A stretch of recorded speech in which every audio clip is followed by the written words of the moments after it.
साथ बात देते हुए सबको नमन बंदन अभिनंदन करता हूँ। और संत का संयम, सिंह का साहस, कर्म पर जिसका मान, जन सेवा को समर्पित जीवन, योगी जी की यही पहचान। मैं धन्यवाद करना चाहूंगा अपने पूज्य योगी आदित्यनाथ जी को। आज श्रावस्ती की पहचान पावन धरती स्वयं को धन मान रही है। ये केवल किसी मुख्यमंत्री का आगमन नहीं, बल्कि एक ऐसे सन्यासी का आगमन हुआ है जिससे सत्ता को साध नहीं बल्कि जन सेवा का माध्यम बनाया। मैं ऐसे कर्मयोगी मुख्यमंत्री जी का आगमन हुआ है, उनको बार बार हजार बार प्रणाम करता हूँ। मैं बताना चाहता हूँ कि जिस तरीके से पूज्य मुख्यमंत्री जी के नेतृत्व में श्रावस्ती पिछड़ा जनपद हुआ करता था, आज एक विकसित जनपद की श्रेणी में मुख्यमंत्री जी ने लाके खड़ा कर दिया है। आज 400 करोड़ की सौगात देने माननीय मुख्यमंत्री जी आए हैं। और भगवान राम को अगर मोदी जी ने और योगी जी ने राम अयोध्या में स्थापित किया तो माँ जगत जननी ये लौ की धरती है। भगवान लौ का उद्धार पूज्य योगी आदित्यनाथ जी के हाथों से होगा, ये मेरा अपना अभिमान है। और बराबर निरंतर प्रयास महाराज जी कर रहे हैं। मैं 2 लाइन कहकर के, क्योंकि ये बहुत सौभाग्य की बात है हम लोगों का, एक ऐतिहासिक क्षण है कि पूज्य महाराज जी का पदार्पण इस सीताद्वार की धरती पर 1 साल के अंदर दूसरी बार हुआ है। हम लोग धन्य हैं, धन्य है ये धरती, धन्य है आप लोग कि ऐसे पूज्य योगी आदित्यनाथ जी को पा करके हम लोग आज बहुत गदगद हैं। माँ सीता की धरती से उठी है आस्था की पुकार, न उसकी जन्मभूमि करे योगी जी का सत्कार। जहाँ धर्म और विकास साथ साथ चलते हैं, वही सच्चे संत नेता इतिहास बदलते हैं। मुझे बहुत बड़ा गर्व है अपने योगी आदित्यनाथ जी के ऊपर कि आज उनका पदार्पण हुआ है। और जो बहुमुखी विकास के अपने धनी हैं, जिनका निरंतर प्रयास इस जनता के बीच में बराबर रहता है, आज जिस तरीके से कानून का साम्राज्य पैदा करके हमारी माताएं बहनें 12 बजे रात में भी चल रही हैं, भय का वातावरण समाप्त कर दिया है।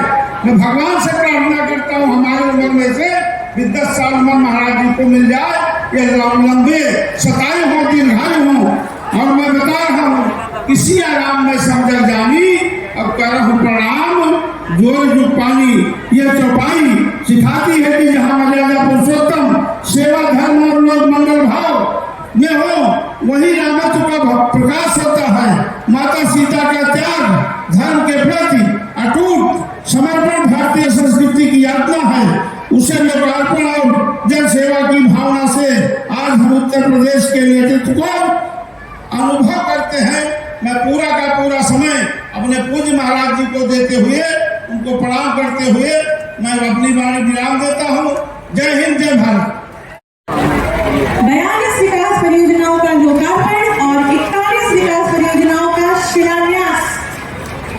396 करोड़ से अधिक लागत की 83 विकास परियोजनाएं शिलापट्टों के अनावरण के साथ ही ये सभी विकास परियोजनाओं की सौगात क्षेत्रवासियों के नाम। बहुत बहुत धन्यवाद माननीय मुख्यमंत्री जी।